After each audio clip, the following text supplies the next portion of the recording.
Hello everyone, welcome back to Rolling Solo. My name is Adam Smith. Today on Rolling on Kickstarter, we are going to be covering July 2018. So much news to talk about. So many great games have just landed on Kickstarter in the last couple days.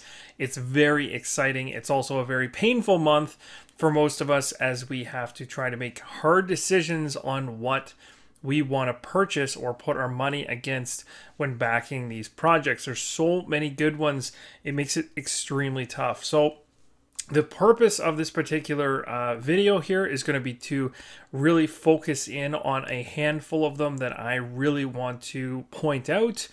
These are ones that I'm interested in backing. These are ones that I'm interested in supporting, and ones that I think solo players should be aware of. I also kind of have a public service announcement, which isn't really a public service announcement because really I'm just kind of giving you guys a heads up. But essentially there is some news that has come through recently regarding a project, and I really want to bring that project to light. It's very rare that I will be talking about a project in a negative light, but a particular project which we will speak about very soon. And those of you listening probably already know exactly what that project is. I want to let people know here at Rolling Solo that that I am not going to be recommending or advising that you guys go ahead and back that particular project. So we'll get to that when we get to it. So there's going to be more positive than negative, but there is a little bit of a PSA there in terms of making sure that people are aware of some issues out there. So without further ado, let's dive into our very first Kickstarter. All right, so the very first Kickstarter that I want to showcase here for July 2018 is a game which is coming back to Kickstarter for the second time. This is Thunderstone Quest Back to the Dungeon. Now, the reason why I'm really excited about this one is because it implements solo and co-op play, which wasn't introduced in the first Kickstarter that came out. So what's really cool about this is that everyone that's been waiting for that solo mode to come out, some people were disappointed that it didn't come out in the last Kickstarter because that's when the idea started to get generated. But I really do appreciate a company that takes its time with developing its solo modes and doesn't just tack them on.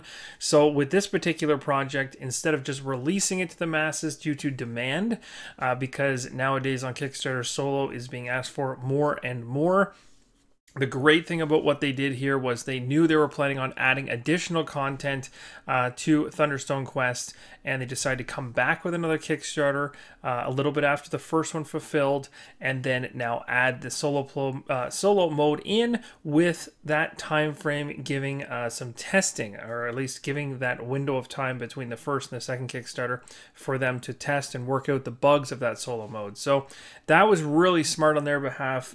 So that's really going to most likely result, and again I say most likely result, in a really well thought out solo game instead of a tacked on solo experience. And I'm really excited for this one because I love fantasy theme and I love the deck building mechanisms here in Thunderstone. I really appreciated what they had built and what they have changed from the older version of Thunderstone.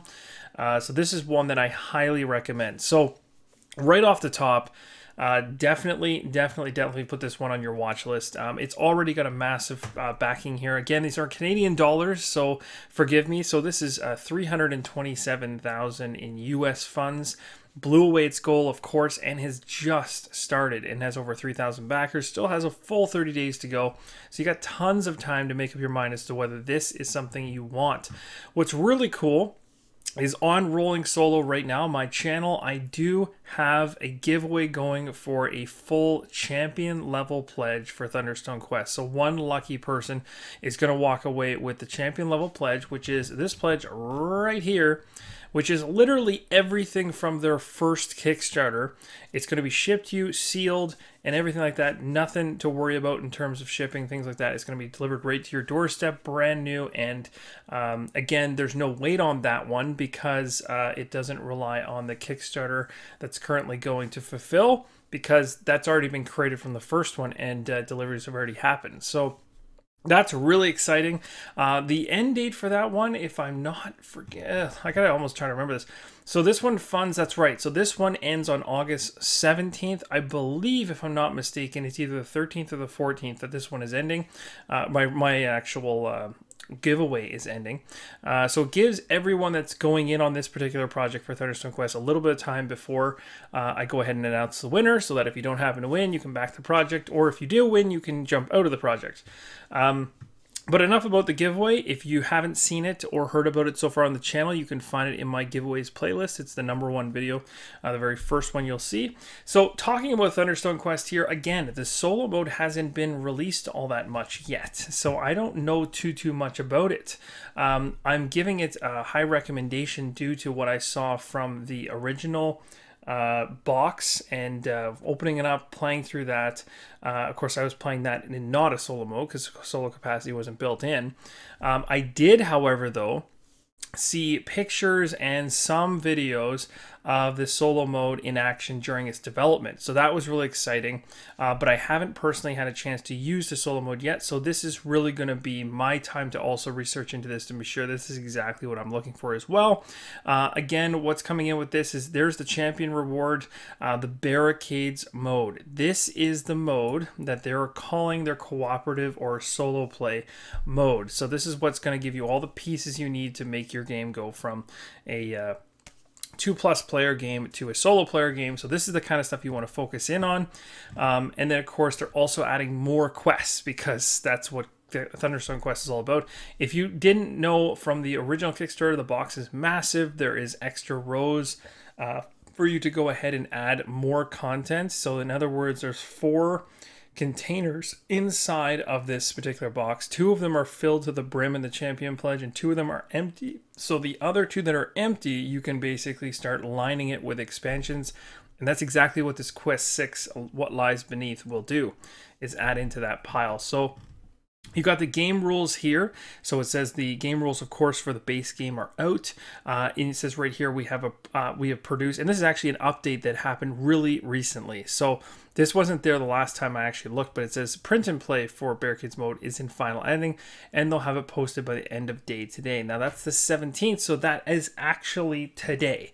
So this is why I'm a little bit unprepared for this one, because I'm doing this rolling on Kickstarter during the time frame when this is being released.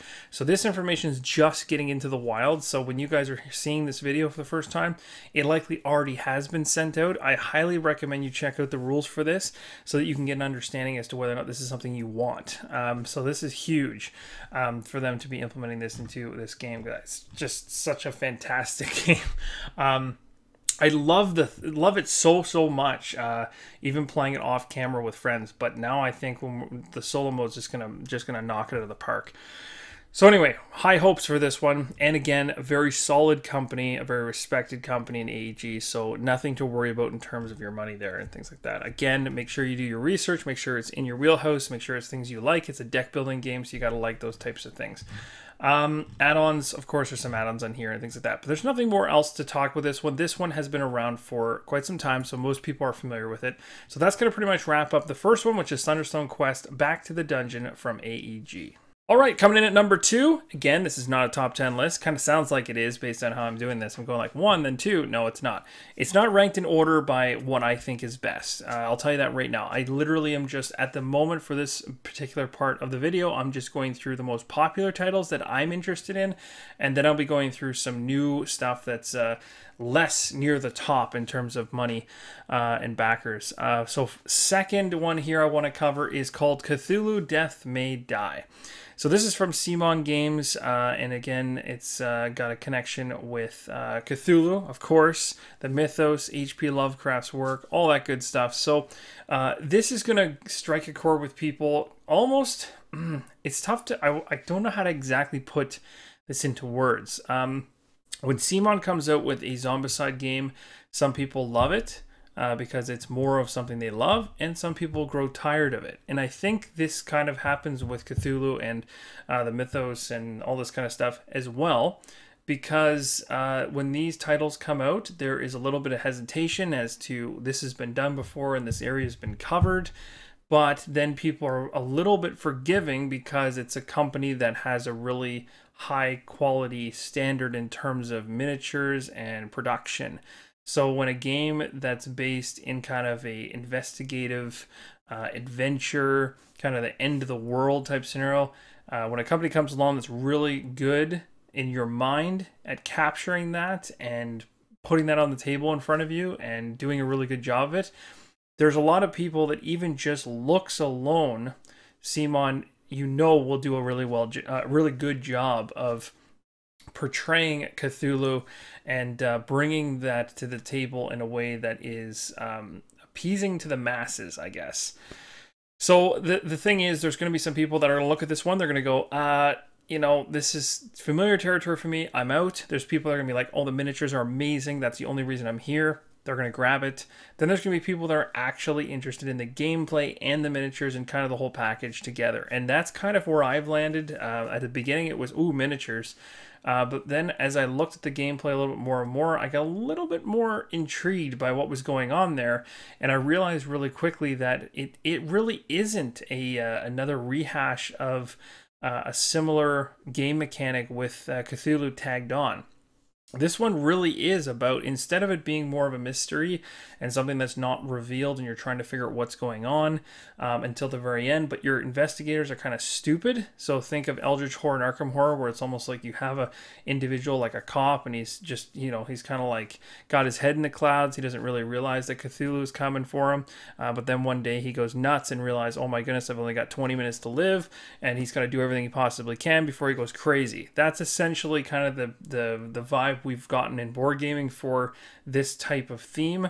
And I think what's happening here with the Cthulhu Death May Die, based on the videos I've seen and the content I've read here on this Kickstarter, is they're going for more of the investigators are weathered, they know the threats, they're familiar with the threats, they have dealt with similar threats like this before, and they're just basically going to use everything in their character traits, as well as the things that have messed up their mind, whether it be insanity or hallucinations, whatever, to their advantage to beat these creatures, which I think is really, really cool.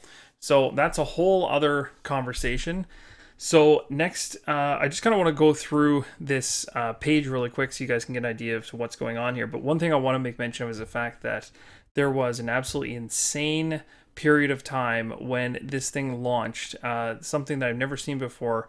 Very 50-50 split. People were really happy and some people were really mad because there is a gigantic Cthulhu miniature in this game that you can pick up as a side expansion, but this side expansion apparently ends up being the finale for the game. And there's Cthulhu right there in size, the typical one that comes in the box, and everyone's going to use that one. But then there's another one that adds kind of an expansion, and it's absolutely massive. I'm going to scroll really quickly to the bottom so I can show you. There he is there. That doesn't even begin to show you the actual size of this thing. As you can see, it's kind of noted up here. It says its base is 44 by 44 centimeters wide, and it stands 57 centimeters tall to the tips of its wings. And it's so big, in fact, that the scenario, or the final scenario for this particular miniature, is literally built into the base of the miniature itself, which is just insanity. But it also is hilarious because if you're going to do something insane, you might as well try and do it with Cthulhu attached. So it kind of makes sense, and I can see where they're going with this. Again, they want to.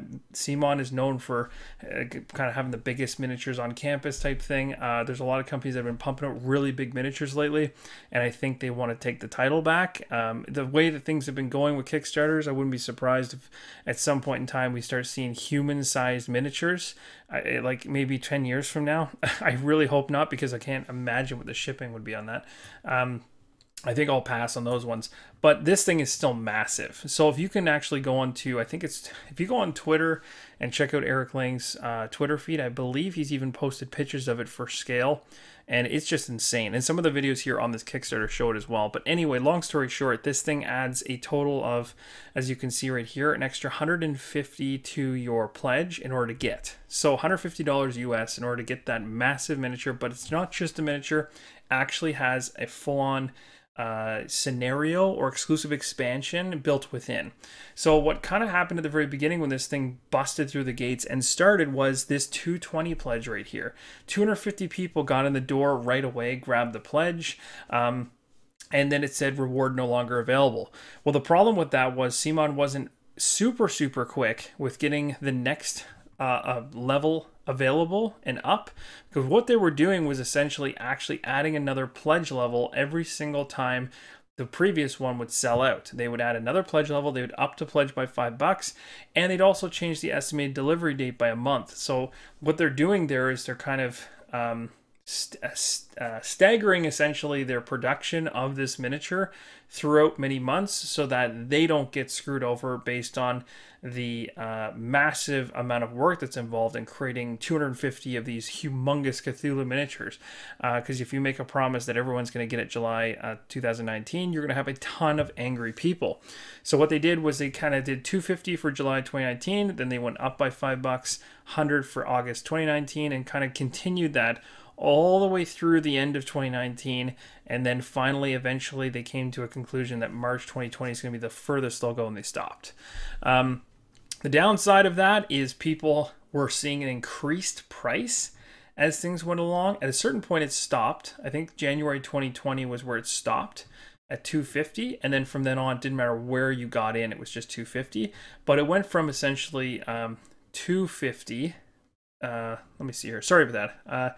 It went from, originally I guess it would have been, oh yes, sorry, my mistake. So 250 is where it's was where this one currently rests right now. If you get in, April's the last month, not March. You can see there's a large majority of people got in on that one. But 220 is where it was. So actually to get the Cthulhu miniature, if you're one of the lucky ones and got it at 220, you're only paying 120 US, not 150 US. So sorry about that. That was a mistake on my part.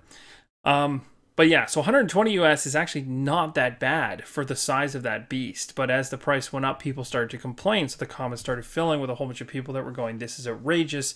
You're charging us more money if we come in later. So not only are we getting a later delivery date, we're also paying more money. But you know what? There is a little bit of logic. Maybe not so much with the money. I don't know 100% why they're upping the money. But from their an update that came out probably a little bit too late. I think it was update 3. And by then, the masses of the comments and the backers have kind of had stockpiled, and people had said like, this is outrageous, I'll never do this, I'll never back into the CMON project again. But really what ended up happening was they should have probably put this information up front to let people know that was how they were going to do it. I think that would have resolved a lot of this. But essentially they said that they need to create a mold for every single large miniature. And so when they create a mold, the mold only lasts and is only good at making a quality Cthulhu miniature for so many production copies of it. And then at a certain point in time, that mold breaks down and it no longer creates a quality figure in the end. So they need to recast it and redo it over again and then start the process again. And that's what they were saying was happening, and the reason why they broke it into 250 and then went from 100 every single time after that, because they had been told apparently that after 100 or so creations of this thing, it starts to wear down, and then I'm assuming there might be a cost to rebuild it, and maybe that's why the pledge is going up. So who knows exactly. The other thing is they've also said for shipping deliveries that they're likely overestimating, or not overestimating, but they're likely firing the estimates a little too far out in the future, and it might be very likely that they're actually going to get people their giant miniatures early. So that's really cool. And I think, if I'm not mistaken, if you go ahead and pick one of these up, I think it doesn't hold up the core box or the stretch goals and things like that. The exclusive expansion comes separately in another wave, if I'm not mistaken. And of course, they've released shipping prices on that as well, and they are outrageously high. But that's to be expected because it is a humongous miniature, so really you have to do your own research on that. Because a typical, for me, 15, 30 to most cities. For the US, 10 to 20, and of course it goes up depending on where you're at. For the Cthulhu miniature, I think it's in a separate section here. It might actually be in an update, if I remember correctly when I read it, and it was quite a bit. I think it was, I don't even know, for Canadian, I think it was 100 and something. I don't even know. It was quite a bit. But there he is. There's the beast. You can kind of see there's the guys on the bases there when I was talking about it being an actual part of gameplay. So literally there's figures able to run around this guy and stuff like that. So it's just craziness. There is gameplay videos you can check out to see if you like it. They've also got optional buys. So they've come up with a season 2. Gives you a whole bunch more investigators, monsters, episodes, tiles.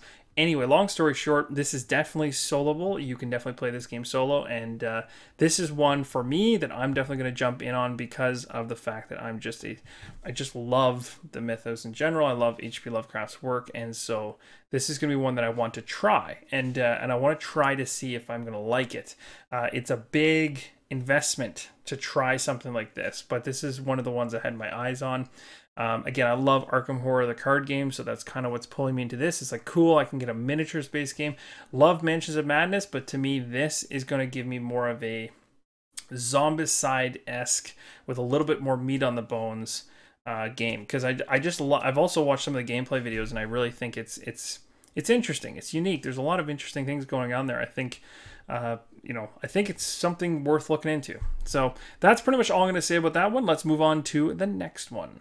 All right, so this one here is called Vanguard of War Tower Defense board game with zombies. So again, zombies being the draw here. So you got yourself a bonus if you got in early. This one here is a tower defense game. It is soloable. You can play as one player. It's actually got a really, really well done Kickstarter page. It looks fantastic. There's a lot of really good information here. You're not going to be missing anything that you need in order to make a decision, which is good. It looks like they've had some, like Marco Wargamer there. They've got a few people that have actually taken a look into this. You can find their videos. They've really done a remarkable job with their Kickstarter page. It's one of the nicest ones visually I've seen in a while. This one is interesting. I haven't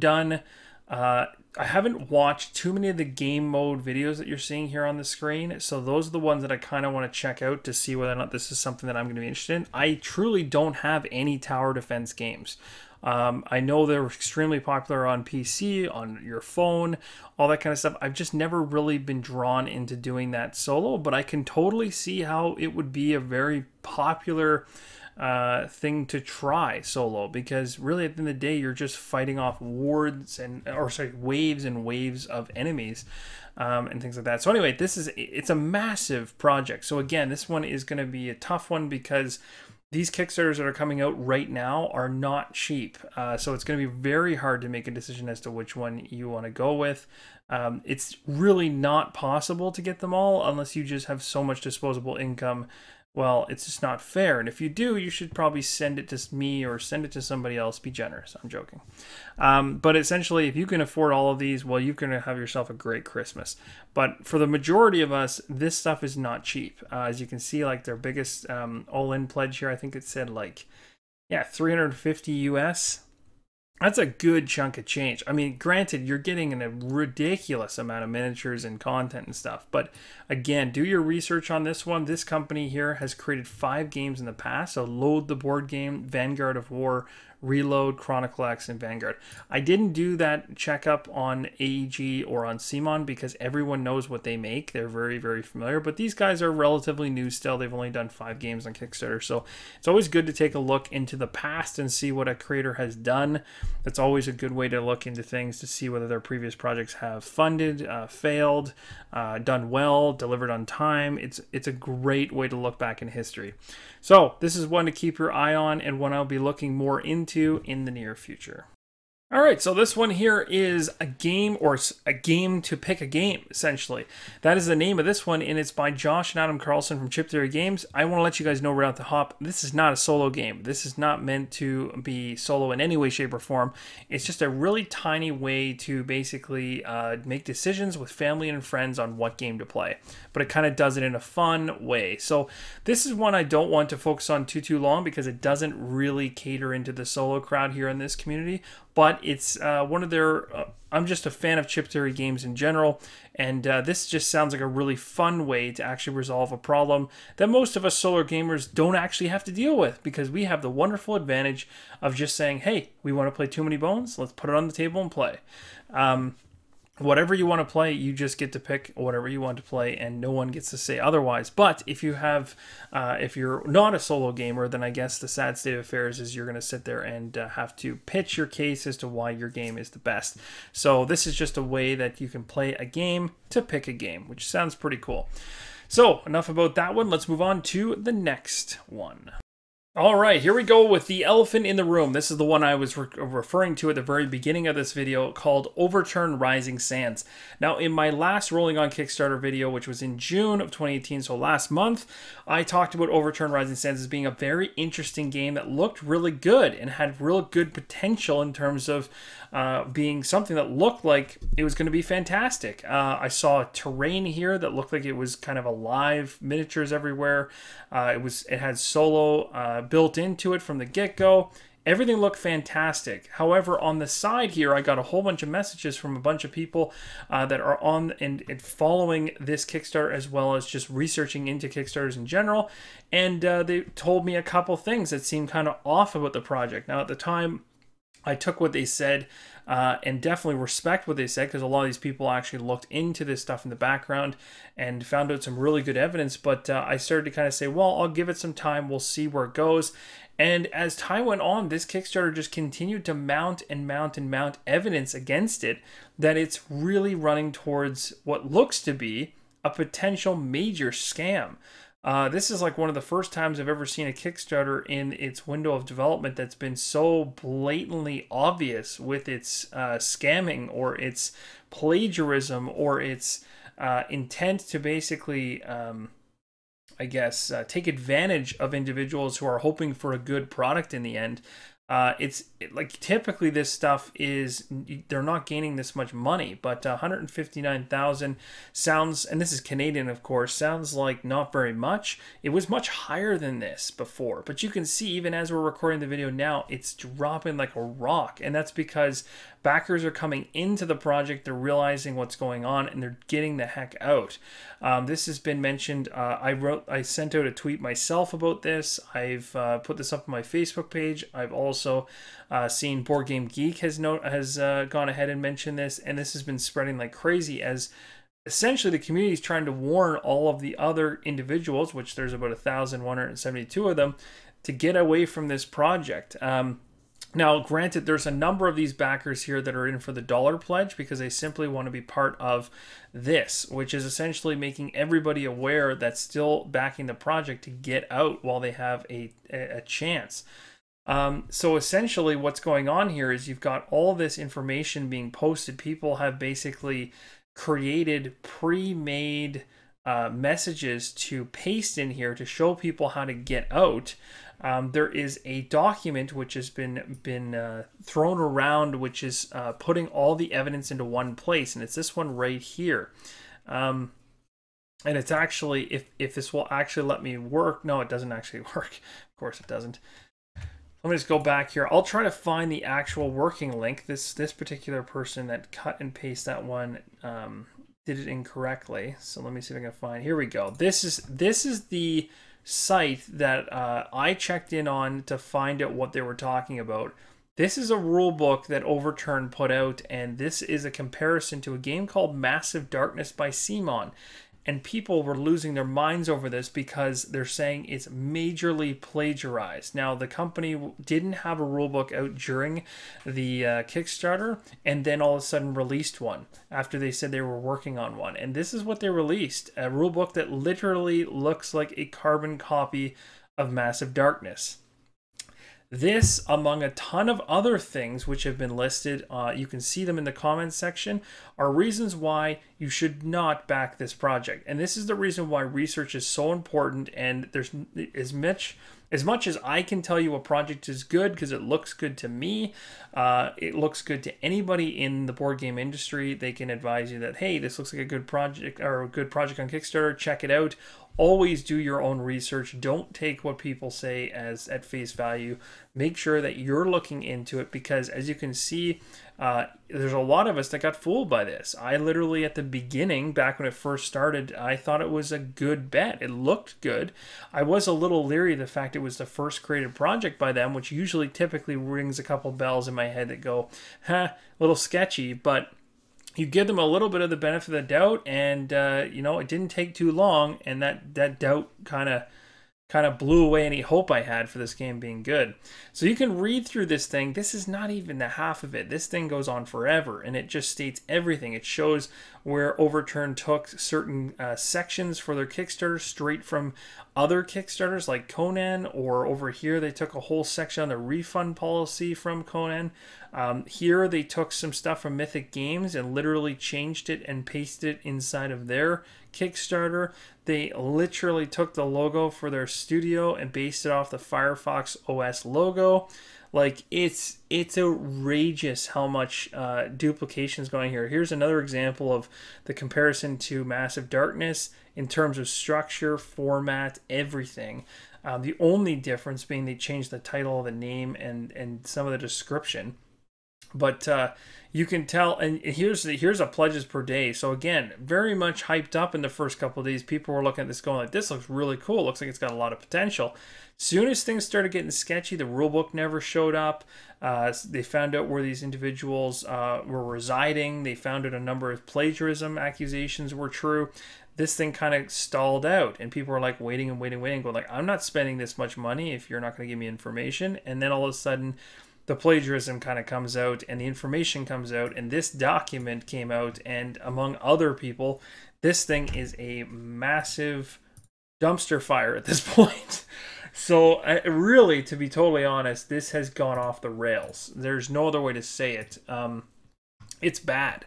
And it's so bad, in fact, that I've never seen, I've never seen this before. Look at how fast this project is dropping money. You can see that people, I don't have $1 in the project, so I can communicate in here. I've already warned everyone in my community here, but you can see people are just saying like, it's time to call it. It's time to cancel it. We need to get out of here. People are trying to, withdraw money and all this kind of stuff. It's just insane. There's not much more to say about this. There's no point in dragging it out. It's bad. Just stay away from it. In a perfect world, this seems like it would have been a great game. And maybe if they actually took it seriously and weren't looking at other people's projects and using those projects to their advantage to try to make a good product, they would have had a really supportive base. The thing is, they're still probably going to fund because they're over their goal, which is really the sad part, because at the end of the day, they're likely going to pull the carpet from a whole bunch of people. Well, they're going to pull the carpet out from underneath a whole bunch of people the second this thing is funded. So I'm really hoping that there's enough flags on this thing that Kickstarter actually looks into it, and hopefully the people that have pledged get their money back, because I just don't see this thing ever being created. So again, not much else to say about this one, but this was the big elephant in the room. This was the one that I warned a lot of people about today, and stuff like that. So again, the proof is kind of overwhelming that something has gone beyond sketchy in this one. So enough said, let's move on to the next Kickstarter. All right, so speaking about another project that is brand new and is the first created is from Awaken Realms Light. Now, if I'm not 100% mistaken there, Awaken Realms has obviously been around for a long time, but Awaken Realms Light, I believe, is kind of an offshoot of Awaken Realms. So if I'm not mistaken, those two entities are tied. I could be wrong on that. That's something worth checking into, but they do originate from the same location, so I think it is a fairly safe bet with this one. There's a lot of experience behind this one, so this should be a safe bet. The question just becomes, do you actually really want this particular product? This one out of the gates is a solo game, and it's meant to be kind of, because they say light, they're probably going for something that's just not as epic and massive in terms of scale of boxes that you're going to get, but the gameplay's there. It's quick. It looks like it plays in 30 minutes. It's about 1 to 2 players. It has the dial. This kind of reminds me a little bit of Lord of the Rings with the dial there. The tokens, got all the cards. And again, you can play this thing solo. So you can see right from the get-go right here, the solo mode and co-op decks are for the evil goblins, and the spectral shamans are down here. So there's no tacking anything on. It's there from the get-go, which is great, because I love to see when a game is created with solo from the start. So if that's what you want this game for, and after you take a look through the videos, which I'll let you do because I'm not going to show you those here, you can see that there's some great stretch goals that add into the box, make the box look fancier, give you some sorting options. There's Kickstarter exclusives involved, And honestly, the card artwork and things like that look really good. So this one is interesting. I've got my eye on this one too. It kind of surprised me. I didn't think I'd be interested in it, but the more I look at the Kickstarter page, I've been a little bit pulled in. So I'm going to keep my eyes on it. There is a few... and I guess Rahdo's even here too for the solo co-op angle. This was one that I never got a chance to get my hands on prototype-wise, so I couldn't have given you guys a heads up on whether or not it's that good or not. So I can just really point you in this direction, and that's pretty much all I can do at this point. So that's one to keep your eye on, so let's move on to the next one.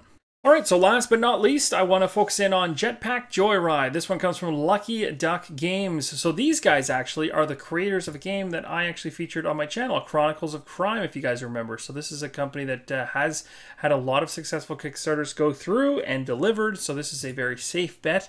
If you're interested in something that is kind of a real-time game, but it's not actually timed, it's a competitive puzzle. It's really, really cool. It's based off a mobile device game. So if you've seen it, you can actually play it on your phone. You can download it and play it first to see whether you actually like it. A number of different people have chimed in to say that they like it. This one is a solo playable game. So again, in this one, you're going to be simply, and again, the pledge levels are not that high on this one. You can get in with a standard version at 25 bucks, so it's a safe bet. But the idea with this one is you're simply just trying to beat your score. So this is going to be one of those ones that's a filler for solo gamers.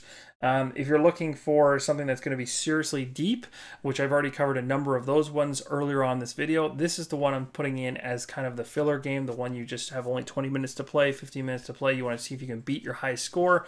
That's what this one focuses on. There's a number of cards and different abilities that are going to change the gameplay every time. The tiles aren't always the same. They're double-sided. There's different things, different layouts. But basically, you're trying to get from the left-hand side of the mat all the way through to the opposite side. You'll have mission objectives that will give you extra points for doing certain things, like grabbing coins or coming really close to certain elements of the game board. So lots of cool stuff there. And again, it's not an overly expensive game. Plus, this is something that even if you enjoy just playing solo games, which is the focus here on the channel, this one would be a very good one for learning or teaching maybe even a kid how to play a game, because this one would not be too involved in terms of their skills and their ability to put together puzzle pieces in a line to try to escape through this particular passageway. This could be a really good option because 8+, that's about the age range this one's looking at, so that's not bad. But again, as a solo playable game, I have actually played this one. I had the ability to actually give this one a look myself and play it, and I enjoyed it. It was great for what it was, which is to simply just get it to the table, give it a shot, see what your highest score you can mash it in 20 minutes, and then you come back later on when you have 20 minutes and try to beat that score. I'm sure in terms of the solo world, we'll probably have people will likely be posting their scores, so you could probably play competitively through BGG and some other means like that in order to keep track of your scores. But you've got all the different things that are included in this. So these are all the different stretch goals they're adding in the game upgrades, wave riders. So it looks like they're adding in cool gadgets and new missions, upgrade games for better cards. Just trying to see if there's anything substantial here once it gets past the cards. A lot of this is substantial. Oh, here we go. Party expansion. +2 players, add-on to unlock. Okay, cool. So once it gets to a certain point, it's going to get to like a collector level, and then that's going to give some even more stuff. So again, this is one I wanted to get something light in there because a lot of the stuff I chose already to showcase in July, and a lot of it's really expensive. So I really want to try to even out my rolling on Kickstarter to kind of make sure that I'm giving levels of solo games that I'm interested in from really expensive to really cheap, because not everyone here in this community has the availability, or maybe they're in a particular month where things are tighter, where they can afford the monster games, because those aren't always the best games to buy in the first place. They're just one of a number of other games you can pick up. Sometimes just picking up a game like Jetpack Joyride where it's very cheap, or the Chip Theory game, a game to pick a game, something like that is actually just as satisfying. Knowing that you only paid a little bit of money, get your money's worth out of it very easily, and then if you don't like it or you want to move past it, you just move along without any worry. It's not as much of an investment, I guess is what I'm trying to say. So that's going to pretty much do it for this month of July. Of course, there's more projects that are going to launch because this is only covering the first half of July. So when we get into August, and of course, like between July and August, I've got a lot going on. But once August comes, we'll wrap up or talk a little bit about what launched in July and what's still available. So hopefully this is really helpful for you guys. Let me know in the comments below if you prefer this method of me going through the Kickstarter projects. I changed it up this time. I actually focused in on a few projects that a handful of projects that I really want everyone to take a look at, instead of just kind of gliding through Facebook to see what happens to spark my interest. Let me know, do you prefer the one where I'm just kind of like spinning through Facebook and we're talking our way through it, or do you prefer this where I actually just directly fire you to a Kickstarter page and point you to the ones of interest to me right away without all the filler? So let me know which way you kind of like it, and if there's anything else you'd like to see me add to this particular segment for Rolling on Kickstarter, let me know in the comments below. I'd love to hear your feedback. Thank you all for watching, and as always, keep on rolling solo.